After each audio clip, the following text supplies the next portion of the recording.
Live from the ranch where Rebecca herds the cats. It's the Geek Show. Yeah. Hear ye. Welcome one and all to the Tournament of Geekdom. Today we will be talking about many a ye old geek movie TV news. Please enjoy your complimentary Cornish game hen and wet wipe. And let us begin the show. Onward, cats.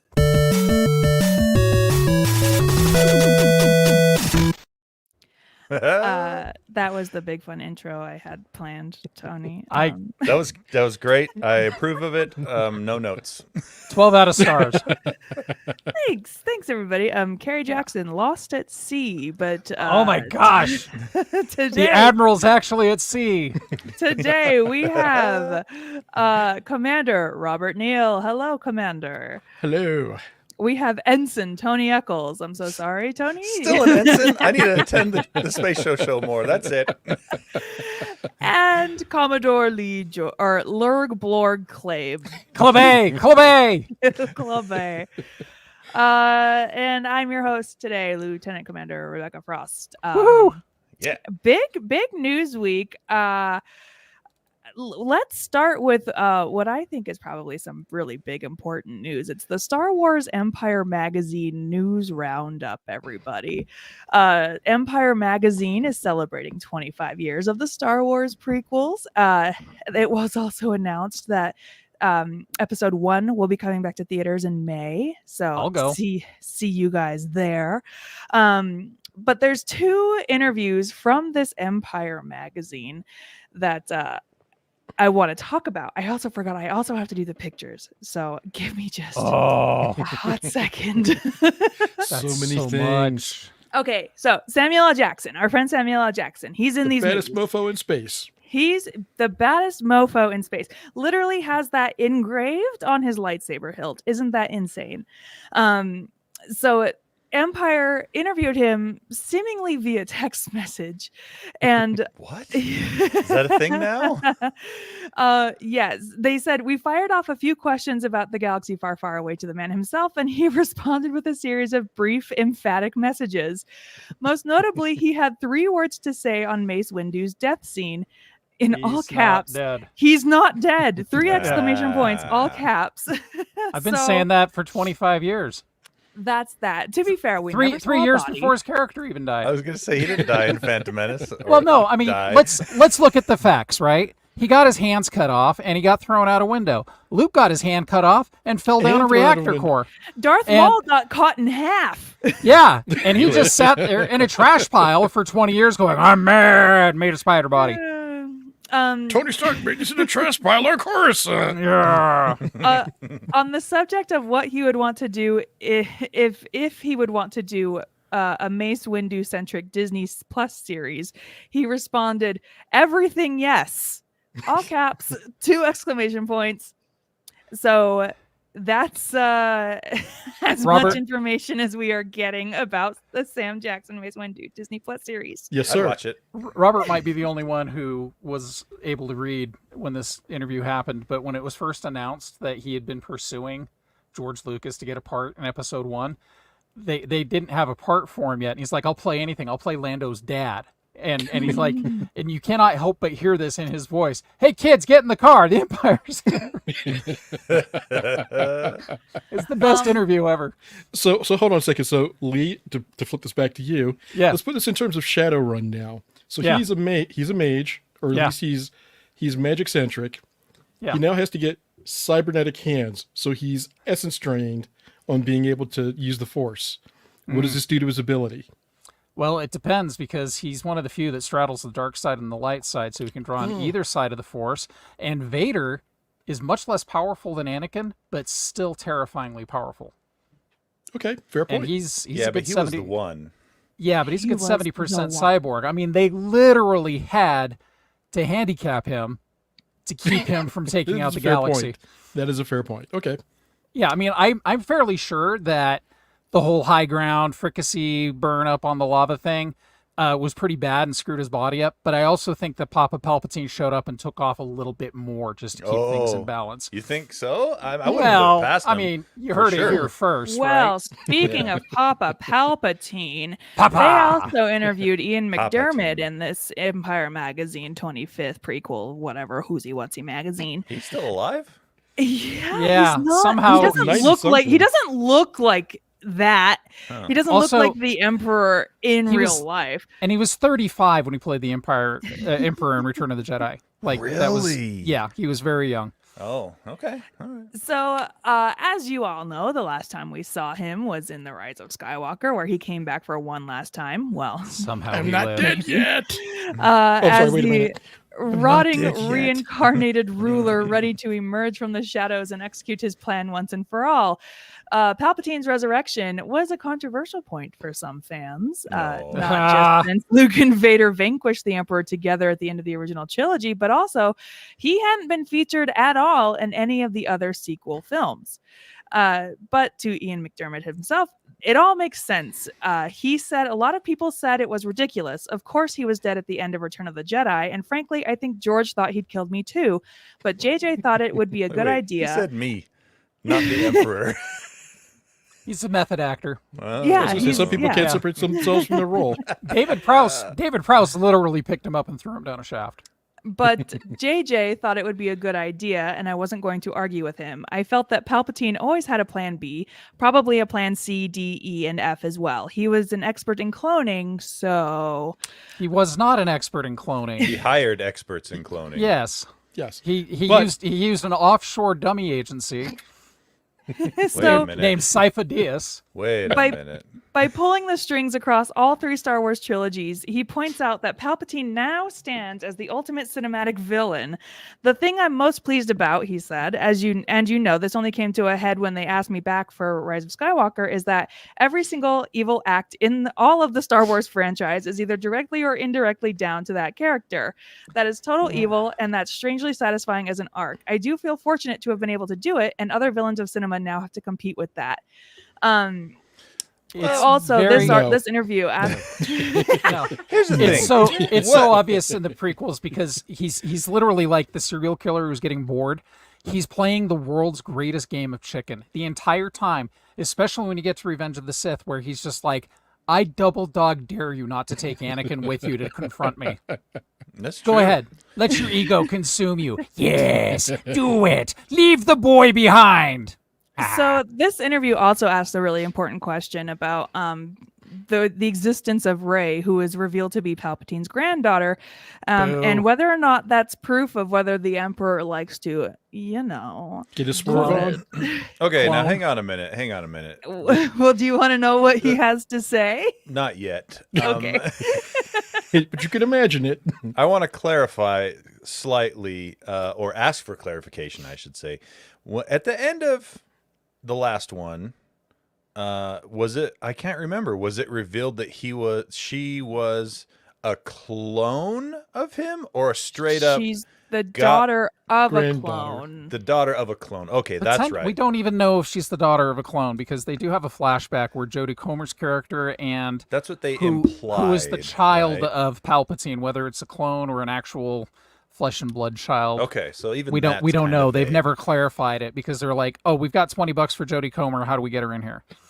And Okay, I'm So satisfied. what Ian has to say about all of this, please don't pursue that line too vigorously. But yes, he does have sex. It's a horrible idea to think of Palpatine having sex in any shape or form. But then, of course, perhaps he didn't. That was a Freudian slip on my part. Maybe it's all to do with midi-chlorians, and don't ask me what those are. I think I know. Ian McDermid I know. confirms Palpatine bones down. No, I think the Emperor is a very tender lover. Everything that he forces outwardly, he magnifies inwardly on his lover the opposite. So he's a very nice. He's also the kind of guy who refers to his lover as lover.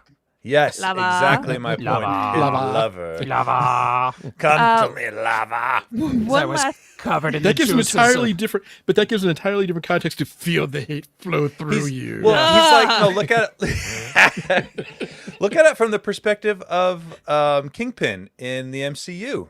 Terrible, he's terrible person, but he is tender so lover. tender to Vanessa. You know, or think Maya. about it. Or yep, think about it that way. One last piece of Star Wars news. Tony, maybe you can speak a little bit more to this. There's a Mandalorian video game in development over at Respawn Entertainment. Yeah. It is a first-person Star Wars Mandalorian game. According to sources, the game will see the player take control of a Mandalorian bounty hunter set during the time when the Galactic Empire is dominating across the galaxy. It's your job as a bounty hunter to capture bounties dead or alive for cash rewards. The game will be focused on mobility and style as guiding principles. Does that mean good, Tony? Well, there's a problem with Star Wars games from Respawn. They are a two-edged sword.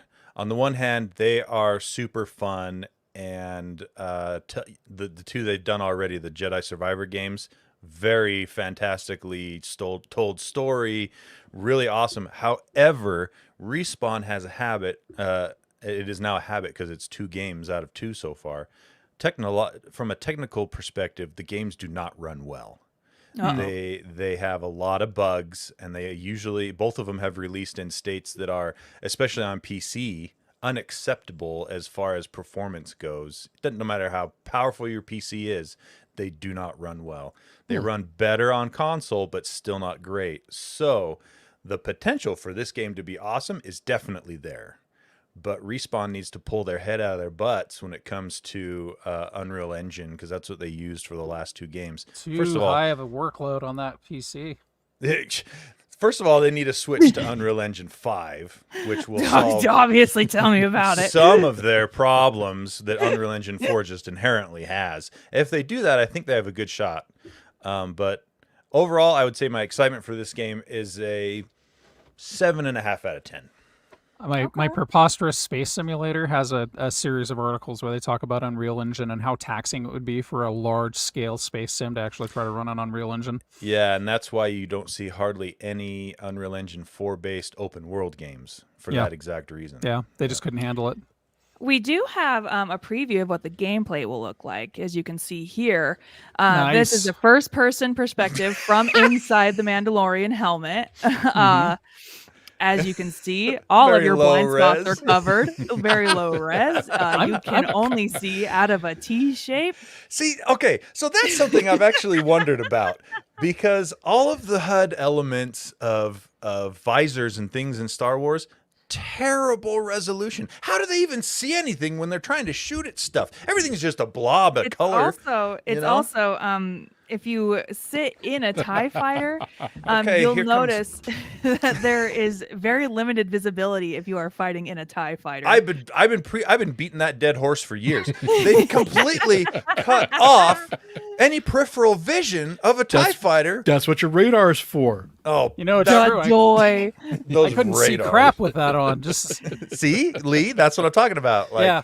But what I'm upset about is that Respawn's just going with the stereotypical cash grab of, oh, it's a Mandalorian bounty hunter. Why don't they take inspiration from the Concord Dawn stories and have a Mandalorian farm sim? what are You know? those? Hey, Oh, why don't 'cause why don't we Concord ask Dawn, it's all Disney the Mandalorian same farmers. Question. Why don't we ask Disney the same question? We've got a Mandalorian and Grogu movie coming out. Why don't Yeah. they take inspiration from literally anywhere else? Well, because maybe they can do Lone Wolf and Cub for real. But imagine this view, but you're looking at bantha babies while they're out frolicking in the farm. I don't know. This thing on the left here that we're looking at on the visor, that just looks like a person touring a movie set. That doesn't even look like they belong in Star Wars. What's going on here? We'll know in a year or two probably when this game is released. If it's from Phantom Menace, it's Ewan McGregor's whiskey supplier. Because he's been sober since, but Phantom Menace, he's notorious for partying too long. Well, did you see him? He Awooga. was- Yeah. He was a snack. Anyway, that's enough. That's enough Star Wars. The Super Bowl was last Sunday, and there were a lot of trailers that came out during the Super Bowl. Some of those trailers included A Quiet Place Day 1, Despicable Me 4, The Fall Guy, Kung Fu Panda 4, Deadpool, Wolverine, Kingdom of the Planet of the Apes, Wicked, Twisters, If, Monkey Man, and Inside Out 2. If you join us in the after party, where Patreon exclusive after party, we're going to be doing some trailer reacts to some of these trailers that came out, probably most notably the Deadpool and Wolverine trailer. Did you guys watch any of these trailers? I tried to wait for our reacts, but I couldn't. I had to watch the Deadpool and Wolverine. Trust me, my enthusiasm is going to be the same. I think that I only saw the Wicked one. I saw the Wicked one as well, and it looks.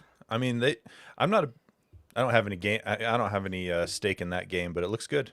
The Wicked one. The thing about the Wicked movie, an interesting choice that they're making because they're splitting it up into 2 movies. Oh. So, and if you know anything about Wicked the musical, it kind of falls apart in the second act.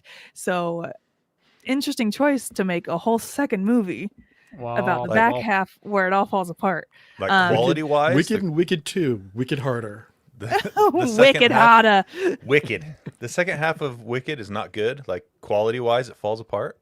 That's what people are saying. The story falls apart a little bit in the second half. I mean, the build up and everything in the first half, solid. Second half, you're kind of like, okay, it's kind of like this is where we're piecing it together to tie it into the Wizard of Oz, and they're making sure that you know that all of these threads are from the same skein.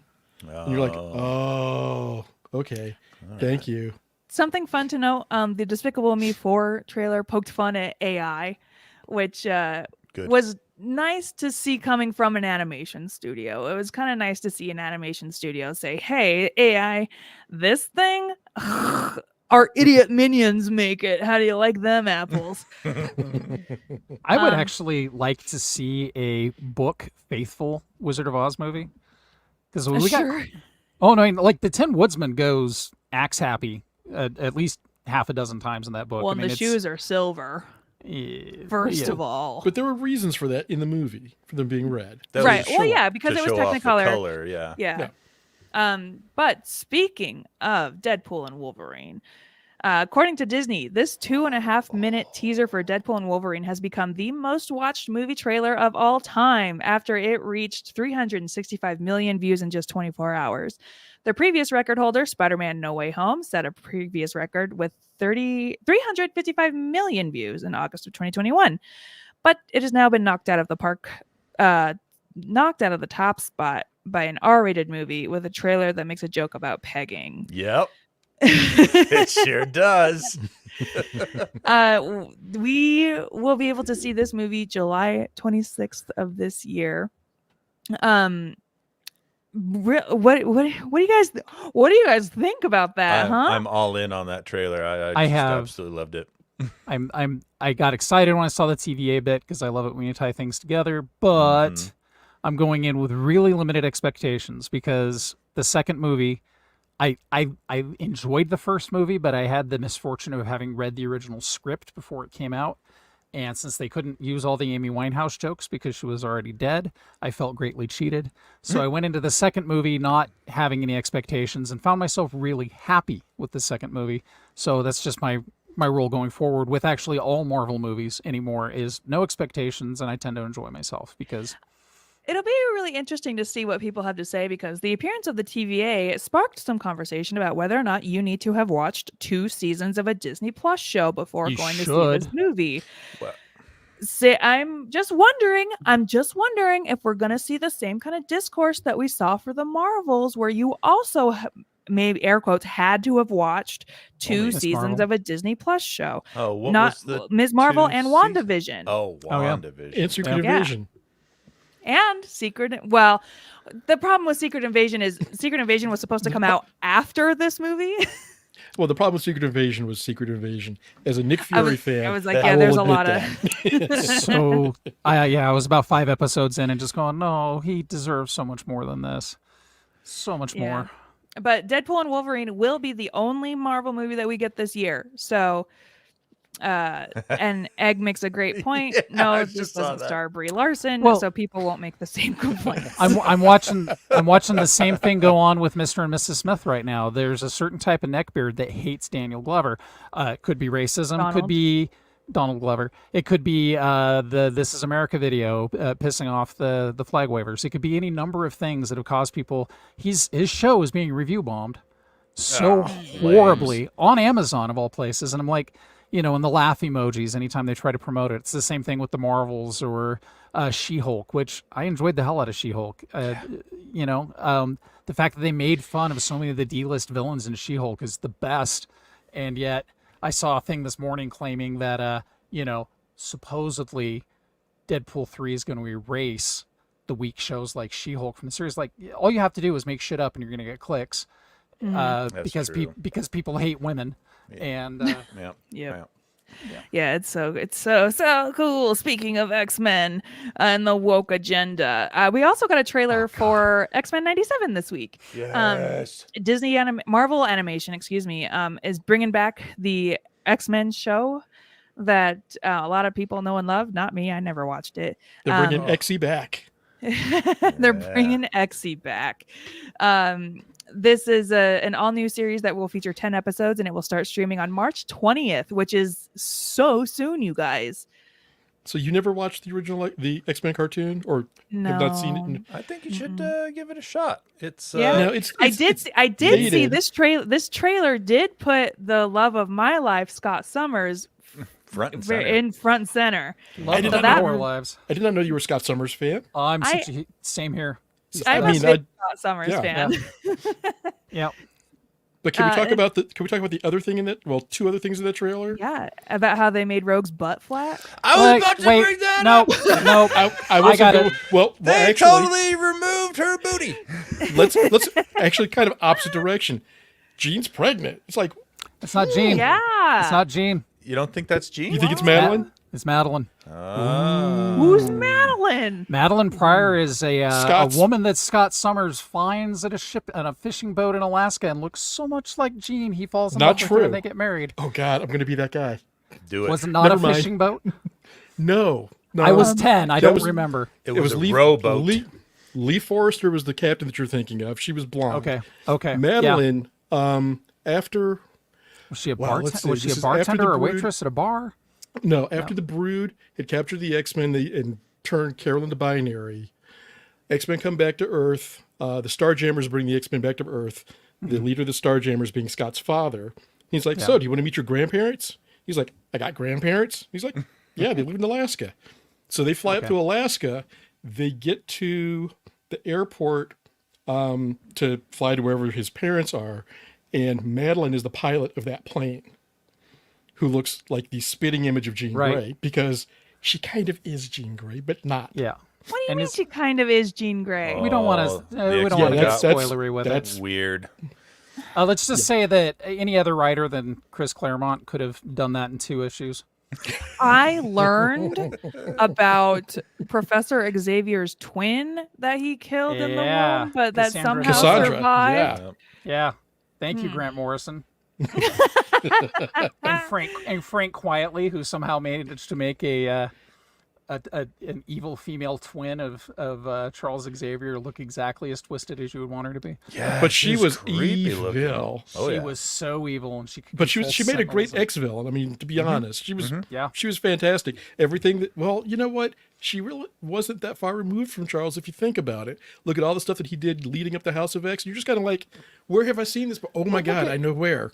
Look at his power dampening on Jean Grey. I mean, but let's get to Rogue's butt real quick, because yes, I need to educate you children of the internet on what keyframe animation is. And so keyframe animation is when like every 8th or 12th frame in animation is done by somebody who is not being paid pennies on the hour to do the animation. The fill-in animation between the keyframes tends to be done overseas by people who are being paid sweatshop labor to do it. So if you find an image that looks really nicely rendered, i.e. Rogue's butt, in that scene, that's keyframe animation. And then the picture they show of her not having a booty is fill-in animation, and most likely digital. So you're comparing really well rendered animation that's Honk one out of shoe, maybe honk shoe. I'm just saying this is the stupidest argument in the world because you're taking Blah a blah good blah. drawing. X-Men 97 is woke. I like agenda. Carrie more than you, Rebecca. I'm out of here. What I have to say, tell me I hate it when the queer representation in media is good. I don't know about that, you guys. so I'm what sorry, you're I telling tried me? to educate people on keyframe animation. What you're telling me is I'm a big fan of keyframe animation. Is Cannot I love lie. a woman Yeah. with a big keyframe animation. I like good keyframe animation. There's And he nothing cannot wrong lie. with that. Are you a boob or a keyframe animation guy? I like a Can you be well-turned both? ankle, but only if A it's covered. well-turned ankle. Thank you. Show me them gams. Okay, let's move on to some housekeeping. Lee needs your money so he can buy more keyframe animation. Yes, I Lee- keep it in mahogany frames. Lee, you sound great. You're super animated. I'm so glad that you're able to be back on the show. Your but voice is sounding really strong, Yeah. man. It's good. It's all thanks to a high-protein dietary regimen. And you guys want to see the tube sticking out of my body? Yeah, show us. Are we gonna get? Are we gonna get Maybe- demonetized? wait, Is this a Maybe trick that's- question? That might be after party content right there. Yeah, That's Yeah. NSFW stuff. yeah. So I have this thing I have to do every 2 weeks where I go in and get a CT scan, and they say, nope, that tube needs to stay another 2 weeks. There's another level above NSFW. It's NSFL, not safe for life, and Yeah. I think that might qualify. So Lee you have another surgery coming up? Yes, that's Yeah. So I have to have my gallbladder taken out. But the funny part is it should have come out in late October, early November, but because I'll only be graphic for a second here. Basically, a gallstone got lodged in my pancreas, and my pancreas flooded my entire abdominal cavity with acid and caused thrombosis of all my major organs. So they had to literally cut me open from my rib cage to my navel Stem to to stern. keep me open so that my organs did not fail. So because of that, they could not take my gallbladder out. So I have this ticking time bomb in my abdomen that is basically one rich meal. Don't eat rich meals, kids. I'm one rich meal away from having this happen all over again. Yeesh. But because of the abdominal swelling, they can't go in and get it until April. But because they had to cut me open the way they did, they can't do the super simple go in through the belly button to get out the thing. So they have to, I don't know. I think they're going in through my ear. Every time they start talking, I start crying, and that's just how it goes. So When I talk to doctors, I usually don't like to know what they're going to do. Just tell No. me what the result just is and where I have don't to be. go in to one. doctors. Oh, don't well, go there's to that too. doctors. Don't go to doctors. But No. but the Please good go to news doctors. is- Keep yourselves Yeah. well. No, I you, mean, Rob. I'm only here because of doctors, right? Yeah. If we had not gone in the day that we went in, I would not be on this planet right now. So that's just where we're at. But yeah, I've got one thing sticking out of my body from the surgery. That'll come out eventually. I'm able to walk now. 5 weeks ago, I was still on a walker. Like, I couldn't walk more than 2,000 steps without being exhausted and taking a 3-hour nap. So recovery's going well. I just have one more surgery. And as long as I then treat myself respectfully, dietarily, and exercise-wise, I should live a long, happy life. I would And die. prosper. Yeah. Love to but- hear So Lee, now that you mention this, I'm realizing that we talked last week on the Space Show about a potential costume pair. yeah. I just realized that we now have another one that we can do with you as Professor X. We just get you a wheelchair and me as Bishop. Oh, that would be cool. That would be So great. please, yeah, if you're watching at home, Lee's Venmo is up. Obly Juan Cadenobi. Please donate to his Professor X cosplay, and we'll get going on that. Also, we have a Patreon, geekshowgotthiscovered.com, where you can get such fun things as access to our after party, where today we're going to be talking about spoiler reacts, but also we talk about Star Trek and food over there. You also get early access to the Space Show. We are the next episode that's coming out this week is the finale of season 2. And so if you are a Patreon on our Patreon, you can get that on Tuesday as opposed to Thursday, like everybody else. And then some other stuff. Sometimes Carrie sometimes Carrie will show off his toys. So go there. And then we also have the store. I know we've been threatening you guys forever that we're taking this shirt away, but we still have it. So get it. We've had a few people say that they would love to get Geek Show flags for their trucks and they live in Utah County as well. Oh, can't wait to see it. And then, we got lanyards. We've got the Lee George Cade original poster. We've got the hoodie. We've got the hat. We've got just so much fun stuff going on. So, as much of a stickler as I am for grammar and proper diction, I just realized, why are we calling it the Geek Show store and not the Geek Show Stow? I like it. The Geek Stow. Geek Show. I'm just wondering. I mean, From henceforth, it shall be known as the Geek Show Stow. Yes. Notice I'm doing this while Carrie is not here because I want to get immediately just like, what the hell are you talking about?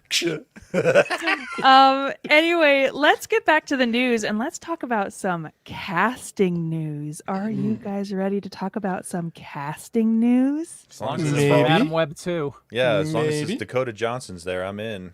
It's Anya Taylor-Joy in Dune 2. What? The cat's out of the AMC Dune bucket. At the premiere of Wait a Dune minute. 2, or Are you- Twoon as I'm calling it.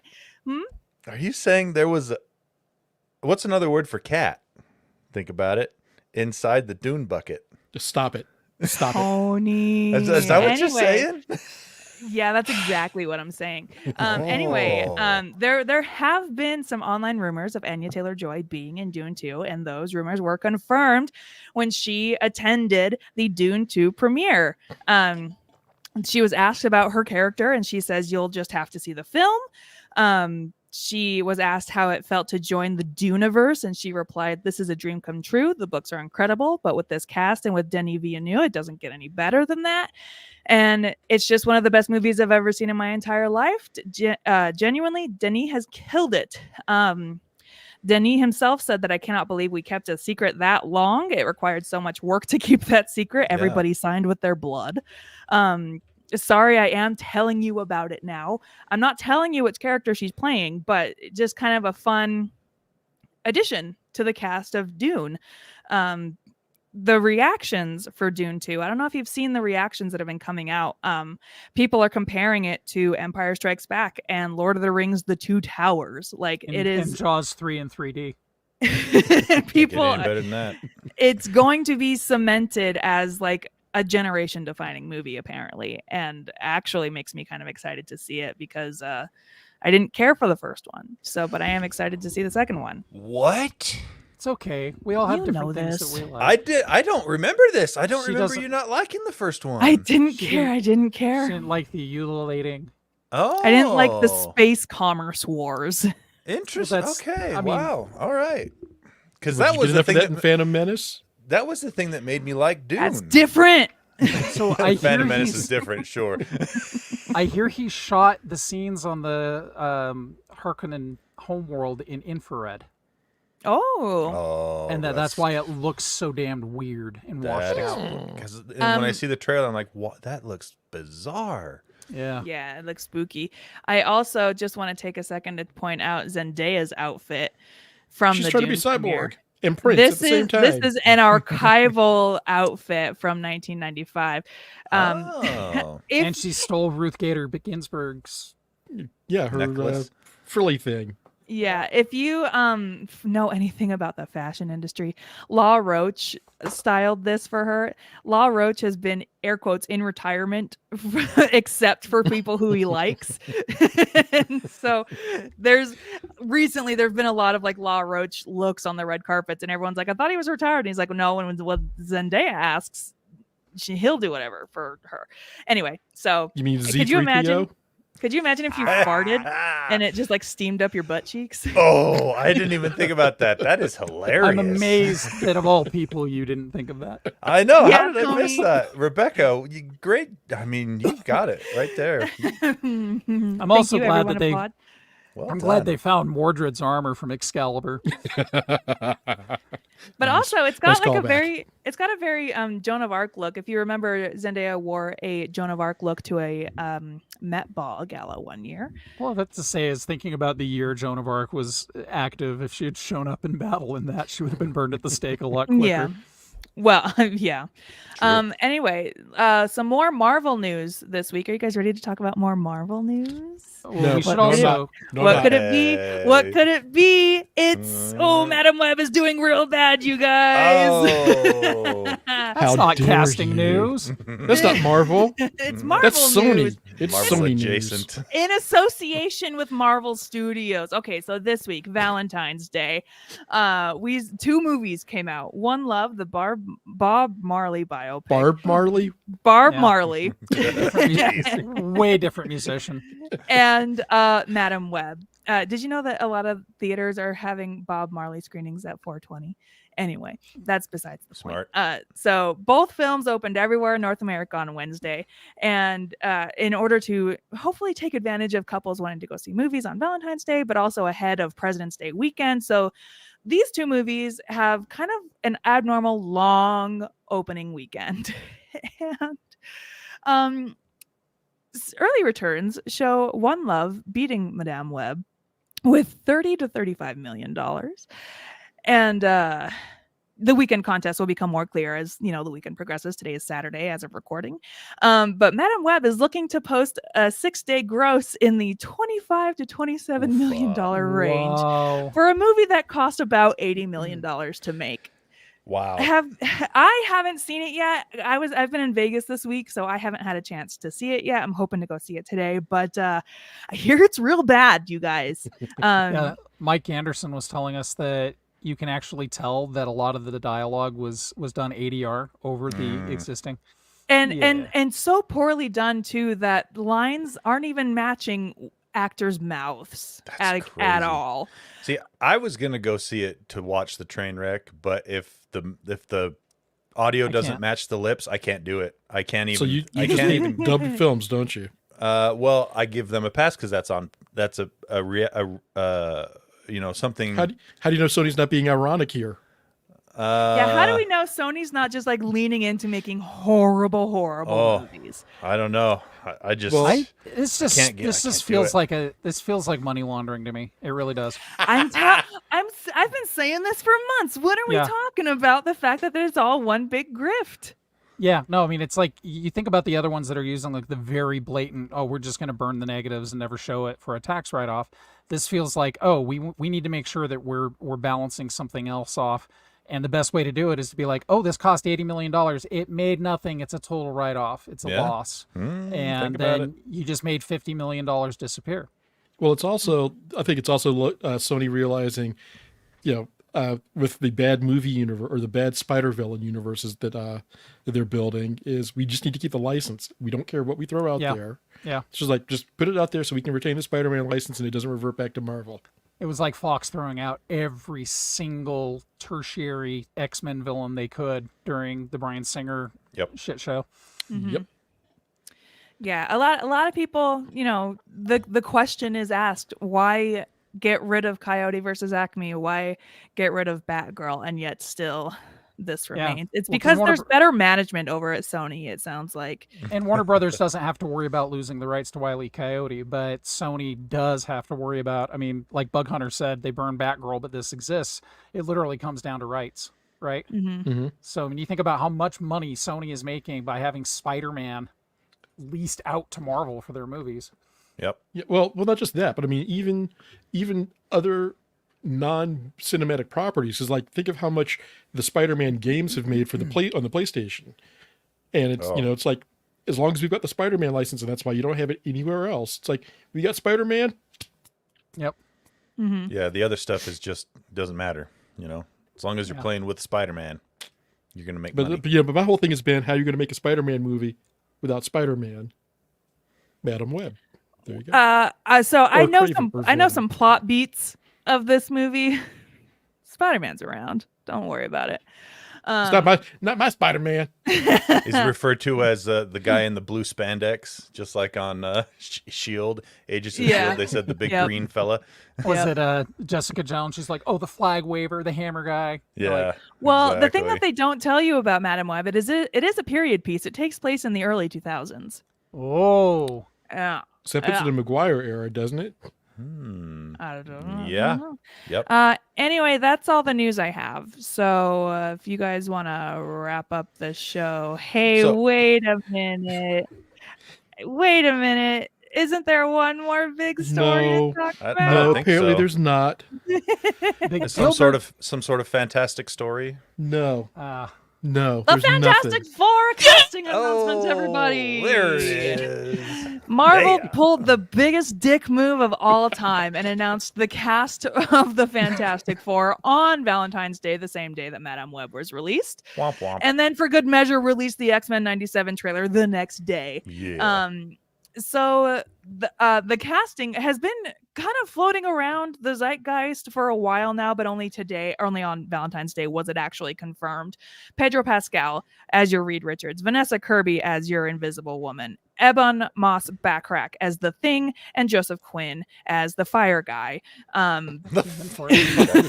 So, who's Joseph Quinn? What have I seen him in before? You will have seen him in Stranger Things. He's the D&D nerd. The D&D nerd.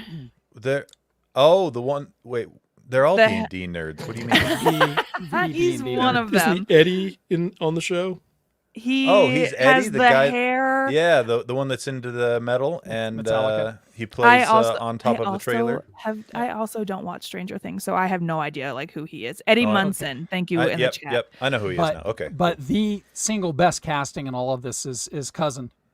Cousin. Because Evan. He is perfect. And the fact that, I mean, one of the two defining factors of the Thing, big blue eyes, which he has, Jewish. Yes. Yes. The Thing was one of the earliest established Jewish superheroes, and actually, representation matters a whole hell of a lot. So this is cool. I love this casting. I love the 1960s vibe. I love the fact that you guys told me who's directing, which is perfect because Matt Shackman is the director. You know him from Always Sunny in Philadelphia and WandaVision, but yeah.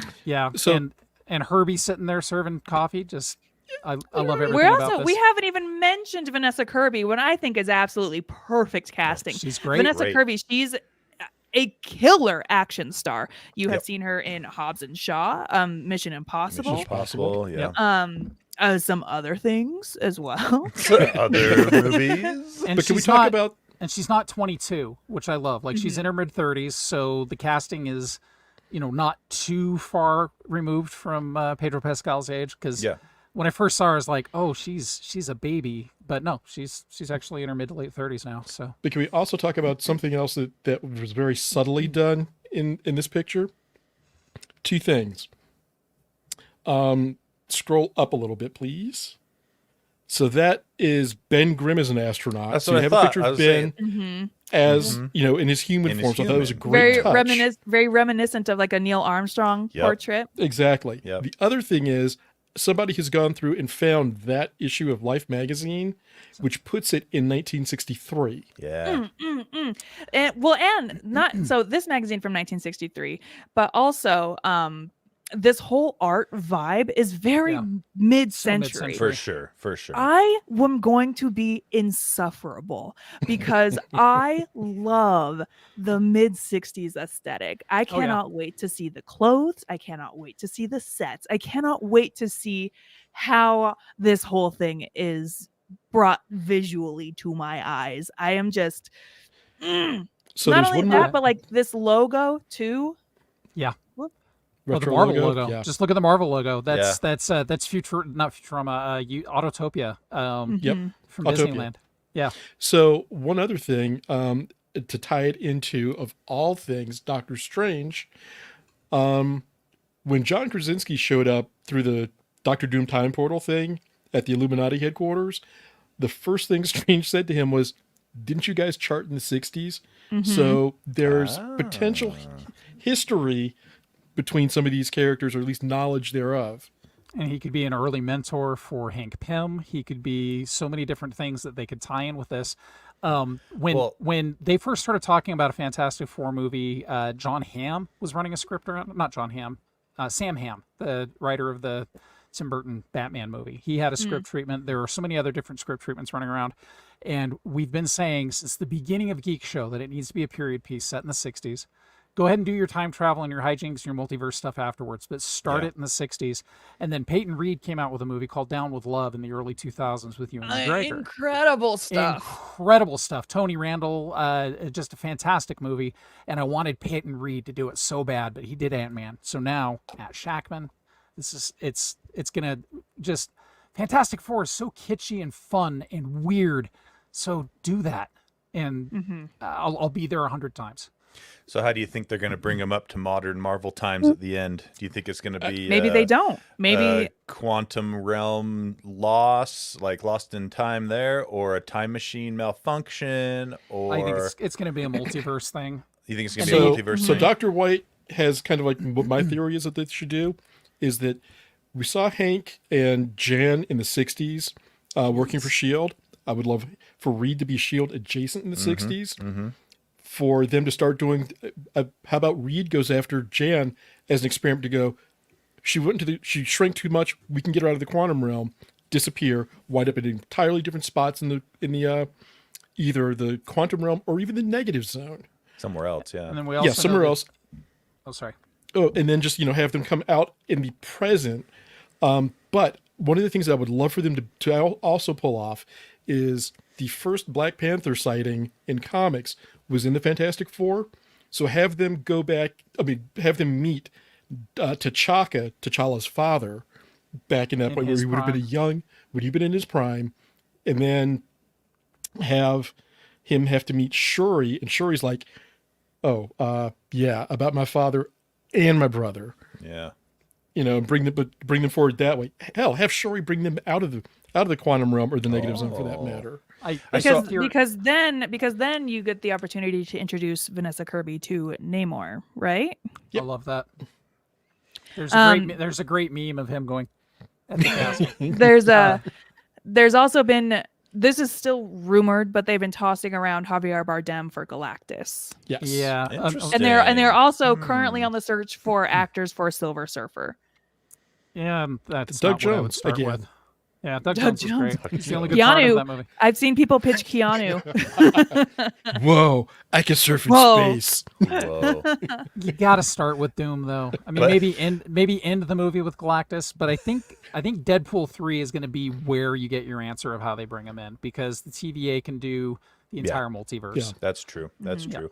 If they're gonna do Keanu Reeves as a Silver Surfer, though, he has to be a result of Johnny Utah. It has to be Johnny Utah pulled into the Marvel universe. I wouldn't touch that rumor with a 1,000-foot pole. I just want I would like Seth Rogen as Herbie. Let's get some Seth Rogen. I would love that. But yeah, that's the news, ladies Hang on and a second. gentlemen. Isn't Seth Rogen already Pip the Troll? Yes. No, that's Patton Oz. It was Patton. Sorry. No, Yeah, it was Patton Oswalt. Oswalt. I get those comedic white guys all confused. But also Patton Oswalt already in Agents of S.H.I.E.L.D. So That's it's not that's true. Yeah. But that's all the news I had today, ladies and gentlemen. What have we consumed this week? Who would like to go first? I'll go. Excellent. So, again, happy Black History Month. Still reading this. I'm about 40 pages out from the end. Still loving this book. Read it. See the movie. For Lee, issue number 2 of this series is out. Ooh. And I love the fact that, they just have him there with that evil grin going, live. And you know what it means. So, and another comic hit, Black Panther. This is Eve viewing, I believe. Yes. And this has just been fun. T'Challa has been removed from the throne. And Wakanda is now being run by a parliamentary council. He's also been exiled. So he's created a new identity, living in another city in Wakanda, but still acting as the Black Panther. Everybody's like, who is this pretender? And very few people know that he's T'Challa. He just had a run-in with Monet St. Croix from the X-Men and Generation X, which was really fun to see her show up out of an X book. Monet's such an ass. I love her. And she is. Monet grew on me in the 90s when Generation X came out, and then you find out it wasn't her, but then it is, and long story. But watching her come in and go, "Who the hell are you? Why you're at my father's house?" Beat down, and goes toe to toe with T'Challa, and T'Challa's like, "Oh shit." She came to prominence for me when she was in Peter David's relaunch of X Factor. It wasn't the Generation X movie for you, which was the first X movie, actually. Yeah, you know finally someone recognizes it besides me. Oddly enough, missed that, but somehow caught David Hasselhoff's Nick Fury. Wow, I missed that one. Oh, yeah. I watched that one too. Yeah, but yeah, no. Actually, I featured M for Black History Month 2 days ago, so I was just kind of like, that's right. I remember watching that, Friday night on the Fox back in the day. Matt Fuhrer. Yeah, I shouldn't have missed it. I'm trying to find it. So I taped that on VHS when it aired, and I probably watched it 12, 15 times growing up just because I was like, you want to hear my cool. You want to hear my hot take though? Yes. I actually think the Hasselhoff Nick Fury was pretty good. That is a hot take. For what it was pretty good. No. But again, 1990s Marvel. We just dealt with that terrible Captain America movie. I was going to say Captain America two movie terrible Captain movies right around that time. And we were happy to have a Hulk on TV at that point and a Spider-Man. So it was like, just give us whatever you can, please. So yeah. Also, movie-wise, watched A Haunting in Venice, which how was it? Because it was good. I actually enjoyed it. I hear it's like the best of the bunch. I would say so. I mean, that's because my kids are slightly strange. Mm-hmm. Yeah, my kids are strange. So we went from Mission Impossible to Hercule Poirot. That's fine. No, it's great. And they watched the first Murder on the Orient Express. Loved that. Yeah. Which was fun. And then they were trying to figure out who done it. And they're like, I totally didn't see all of these things. We watched Death on the Nile. Is that the Armie Hammer one? Armie Hammer, Gal Gadot, and Letitia Wright was in there as well. Mm-hmm. I mean, the cast again was pretty stellar. The thing about that cast is a bunch of stories, like that's when the Armie Hammer stuff started coming out, and that's also when like Letitia Wright was kind of like on the verge of getting canceled too. So they totally wiped them like from the marketing. Isn't Russell Brand in there too? He's in the first I didn't recognize him at first. I'm just going like, he looks familiar, but I can't place him. And then I saw the credits. I'm like, oh, that guy's all over the place as far as his views. Like from year to year, it's like left, right. It's whatever's going to make him popular. That's what it feels like for sure. Yeah. And he's actually like, I honestly think there's a line from SLC Punk that applies to Russell Brand that if young Russell Brand met older Russell Brand, young Russell Brand would kick older Russell Brand's ass. Probably. Yeah. But Haunting in Venice was awesome. it was engrossing. There was a definite air of mystery within the film that you're just kind of like, I don't know where this is going. So it keeps you kind of wondering what's going on, and I do recommend it. And Brenda one come out in theaters, or was that straight to streaming? It came out in theaters. I don't even remember. He does horror so well, and I think Dead about Again. Was it Dead Again? Yes, Dead Again. Yes, with the scissors and Robin Yes. Williams and Emma Thompson, and so good. Like one of those amazing 1990s chillers. His Frankenstein is actually phenomenal because it's a stage play. It's a stage play. Oh, and it's not a stage play because it's shot on sets, but he shoots it like a stage play, and it's so over the top and melodramatic, and I absolutely love it. Like I've watched it a million times. Plus, Gennaro's the monster is amazing. Plus, and this is also the guy who gave us Marvel Cinematic Thor, which I loved. Also, his Hamlet is very good. I'm biased. His Hamlet is phenomenal. Yes, it is. Yeah. And I believe he did a Much Ado About Nothing in the mid-90s that was phenomenal. Because Michael Keaton was the dog's body, and I loved that. So with also Keanu Reeves. Yep. And Denzel. If you have not watched The Much Ado About Nothing with Denzel, with Keanu, with it's stellar. Stellar movie. But my recommendation is still going to go back to Dead Again. You need to go see that. You fix that part of your life because it's a phenomenal thriller. Here. Yeah. And I'm out. Alrighty, who would like to go next? I can go. I'm going to be really quick. So, Okie dokie, for some reason, all I've watched this week is old period pieces and one contemporary show. So we're going through our Matt Smith era Doctor Who, and reminding ourselves of how much freaking fun the Pawns are as companions. Like, I think hands down my favorite companions of modern contemporary Who. Yep. Karen Gillan constantly telling Rory to shut up is just about the greatest thing in the world. But with love and reverence, right? Yeah, and then, with love, sure. I'm actually ahead on my space show homework. So with Next Gen, the creepiest kid in the world's on episode 5 of season 3. He's only creepy because of his great big eyes. So great big watery roomy eyes. And then I finally gave up on Death and Other Details about 5 episodes in. Because, interesting. Yeah, you got Mandy Patinkin, which makes for a great series of appearances by Mandy Patinkin in a show of assholes that you don't want to watch. It's like, hi, here's a bunch of rich, entitled assholes on a boat and the people they pick on. And, Mandy Patinkin shows up every once in a while and says something funny.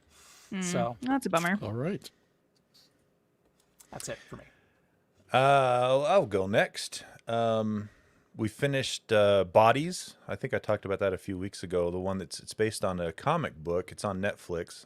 And it's that one that's a dead body shows up in like 4 different times, and it's the same body. Yeah. This show has been recommended to me a couple of times. I really liked it. It was it's really cool. I don't want to say much about like what it's about too much, other than the murders and the bodies, for fear of spoiling things. But I highly recommend it. I thought it was a lot of fun all the way to the end. So. Cool. That was really good. I think I mentioned this last week, but I wanted to hit on it again. Percy Jackson, I just mentioned it in passing. We finished that last week, and it's the adaptation that the books deserve. Yeah. I really enjoyed those books growing up, and this adaptation is very good. It's on Disney Plus. Highly recommend that. If you already like Percy Jackson, then you're going to love this. If you're just curious about what it is and you enjoy Greek mythology, you're going to love it as well. How about my kids who are very stuck on the characters on the Disney Plus show don't look the way that they're supposed to look? And my children are very adamant about I'm not going to watch it because of that. Really? Like how do you mean as because of how they're represented in the books?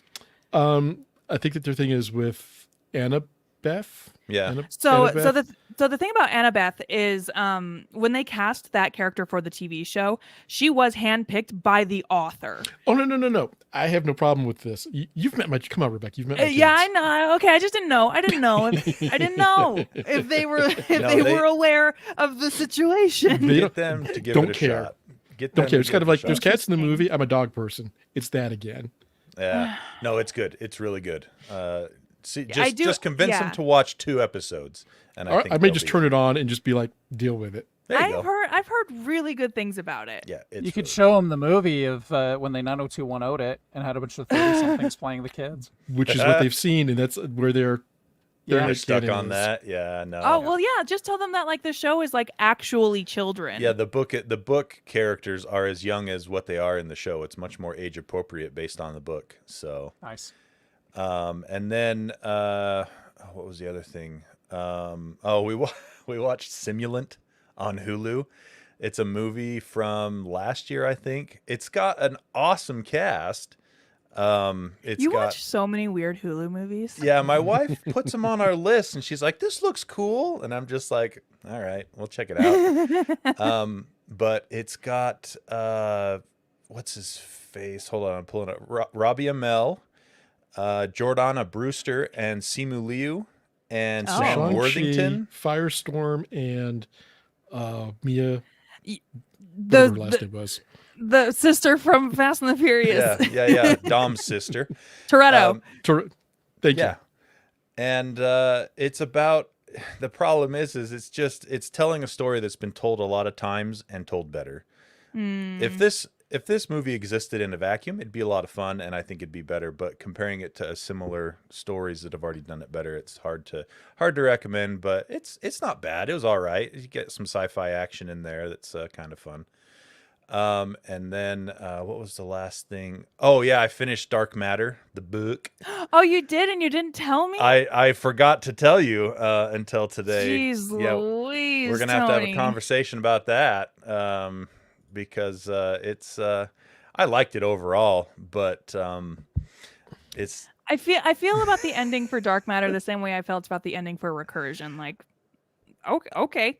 I thought the ending was better in Dark Matter than it was in Recursion. I thought it made more sense. Sure. But it's fun though. I mean, it's a the first part of that book, you're like, okay, this sounds like a story that's been told 100 times, and then that's kind of where I was for the first few chapters. But then it builds on itself and actually turns into something a little more unique and a little more interesting. And I ended up quite liking it by the end. So yeah, we've got to do a book club. Yeah, we need to resurrect book club, and we need to do maybe like looser recommendations on time frames maybe or something. I don't know. Something to get us so that we can all get on the same page.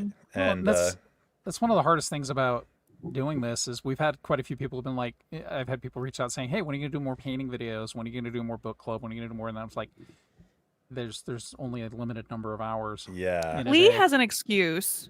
Well, I do have an excuse, but I mean, even then, even if I didn't have that excuse, there's only so many hours, right? You finish your full-time job, you spend your time with your family, and you're like, cool, I've got an hour left. I'm going to work. Yeah, exactly. And then last but not least, watch the regular show. Everyone, watch the regular show. I have never seen it. We're in the last. Oh, Lee, you would love it. We're in the second to last season, I think, right now. And it's watching it again with my wife as she watches it the first time. I've realized that it is one of my comfort shows. Cool. It's your American Dad. It is my American Dad. It's me in Adventure Time.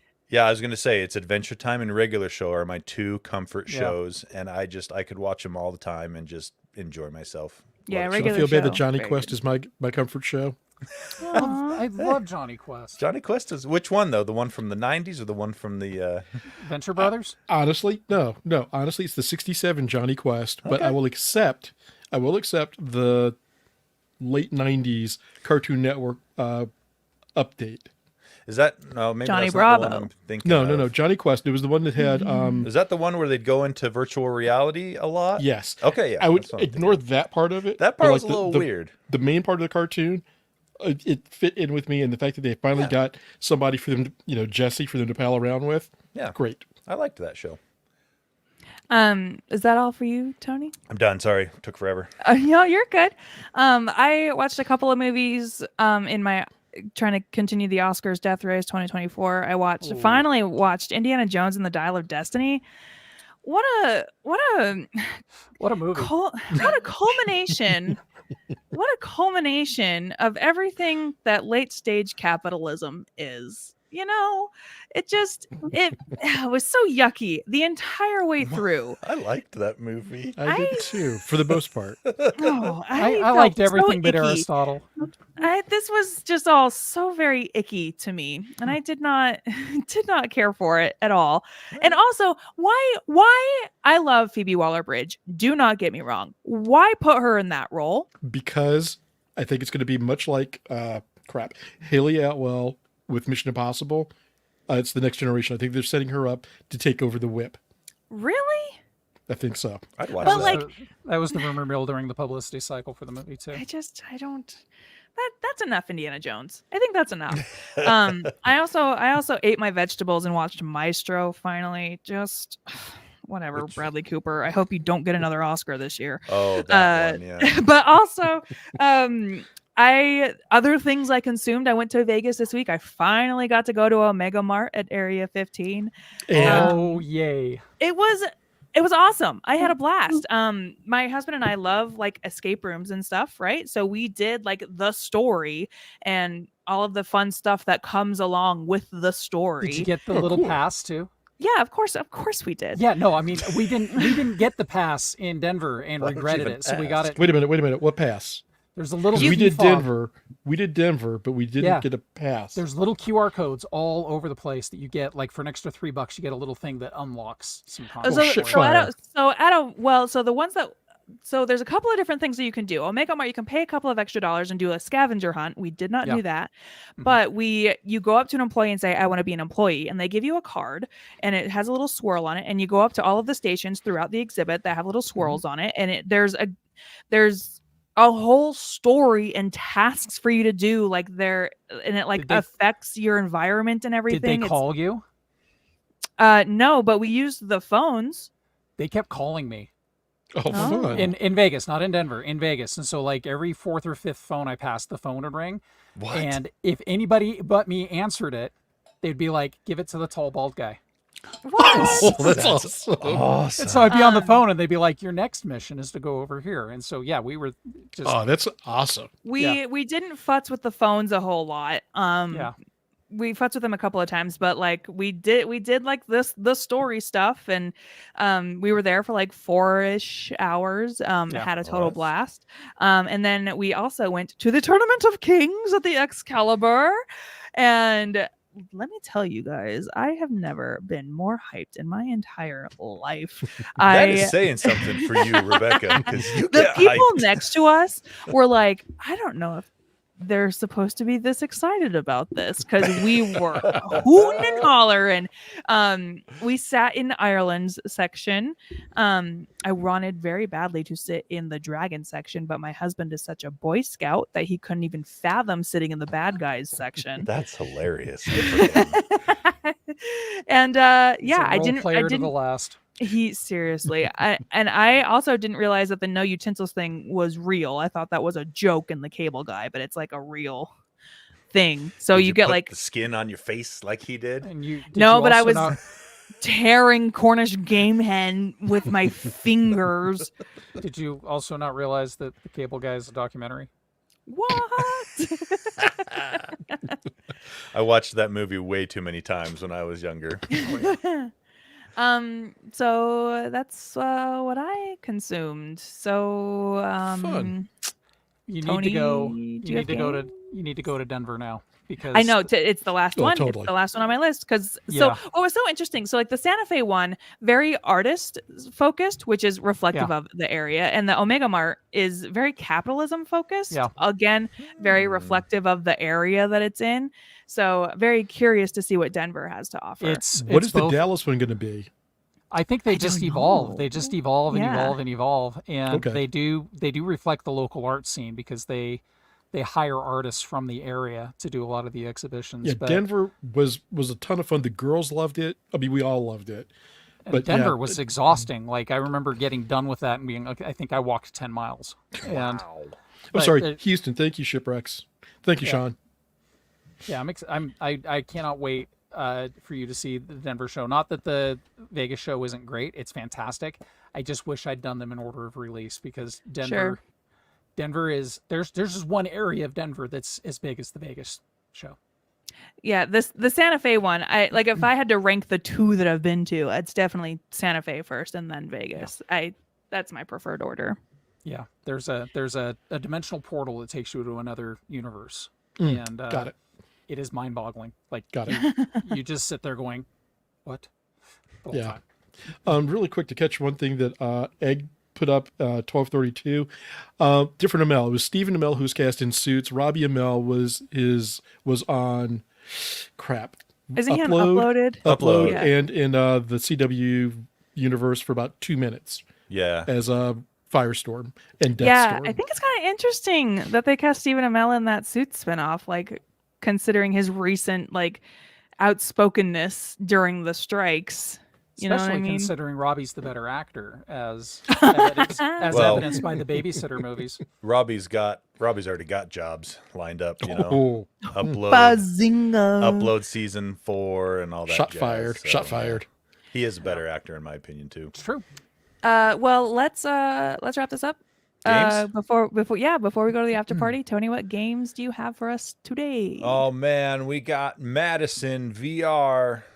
What? James Madison, the president? Madison. I don't know. That's where you go into a Target and you try to get one of those Stanley tumblers, but they're sold out. Or is it the Madison with a Y? She's looking for Wongers. It's Wongers. Not spelled like you think. It's Let's not what see. you think. We got Warhammer 40,000, Chaos Gate, Demon Hunter. Warhammer 40,000. That's what I said. Either is appropriate. 40,000. Thank you. I Thank ruled in you. Tony's favor. In That's this right. arbitration. I appreciate it, Lurgblorg Klabe. Yeah, thank you. You're welcome. We got so this one's actually one I'm kind of excited for. See, there's no K on there. Boom. 40,000. It's called Nightingale, and it's You play a nurse? I was like, no. you play a nurse in the Revolutionary You War. play an annoying little bird. It's a survival crafting Survival. Yeah, you're a nurse. Got it. RPG kind of a game, but it's made by a new studio formed by a bunch of ex-BioWare devs. Bunch of nerds, more like it. Yeah, exactly. A bunch of BioWare nerds, which I love the old BioWare games. And so I'm looking forward to this one. And it is on early access on PC on the 20th. And they've made a point to only price it at $30 because, What? yeah, they know competition is stiff out there and they need to earn your money. And I think it's a genius thing as well, because if you get someone that likes it for $30, it's a multiplayer game as well. So it's a lot easier to convince your buddies to spend $30 than it is $60. So I think it's I'm kind of excited for that one. I might jump in on the early access there. We got yes, Lee. No, go on. Terminator Dark Fate is on PC. Terminator Dark Fate Defiance. I don't know anything about it, but it's Terminator, so I'm going to look at it. Myth of Empires. Bandle Tale, a League of Legends story. So it's a League of Legends, what do you call it? Adjacent game that takes place in their universe. Just bring me more Arcane. I don't care about games. Give me Arcane Season 2. Come on now. Egg has an important update that Baldur's Gate has a kissing update. Yep. True. Baldur's Gate is supposed to make kissing look a lot more natural and better. So I have an update on Baldur's Gate 3. I re-rolled my characters and started over, and I still can't get past the Goblin Mines because I'm an idiot. Lee, listen to me, Lee. We're gonna play this game together, and I'm gonna get you past the goblins. They just beat me up, Tony, and then they tell me I'm dumb. It's okay. We're gonna do And then it. I'm ugly. We're gonna do it, and you're gonna have a blast with this game because. Oh, I'm having fun. I just die always. You're gonna have a blast and live. Now, anybody who's played any game with me knows that this is par for the course. I'm just bad at games. And then last but not least, we'll talk about Sons of the Forest, which is the sequel to The Forest, I think. Anyway, it got a lot of buzz when it first came out on early access. On the 22nd on PC, it's its 1.0 release. So it'll be supposedly less buggy, etc., etc. I have a thing I'd like to plug real quick, if you guys will indulge me. Yeah, what's up? It's a quick plug. So once upon a time, way back in ye olden years of Salt Lake City, there was a renegade craft fair called Craft Sabbath that would take place one Sunday a month. And Rachel and I actually vended there with our Grimley's dolls. So we're talking like 14, 12 years ago. It's coming back, and it's actually being organized and operated by my wife and my youngest child. And there are details about this on Craft Sabbath SLC on Instagram. So if you want to give that a gander, if you're looking for not capitalist local crafts, because there are craft shows that are just being made for money, and this is just a place to highlight local artists and actually see people that are not doing mass manufactured things that they're drop shipping from other countries. It's local artists doing a local art show, which is something we've lost track of a lot of lately. So again, that's Craft Sabbath SLC on Instagram, and their first show is coming up, I believe, in April, but I could be wrong because I'm a little whimsical sometimes. But yeah, support your local artists. It's the best way to do it. They're going to be doing it at Church and State, I think, quarterly. So that's a lovely building. Yeah, rad. It's awesome. Don't forget to like this video, subscribe to our channel, all of that other YouTuber nonsense. Tell us we're pretty. Yeah, please leave nice lie comments. to me, please. Just lie to me. And paint us like your French girls, and join us over at Patreon for our after party. We're gonna go potty real quick, and then we'll come back and talk about some trailers from the Super Bowl. Other than that, okay, bye. That's the all. end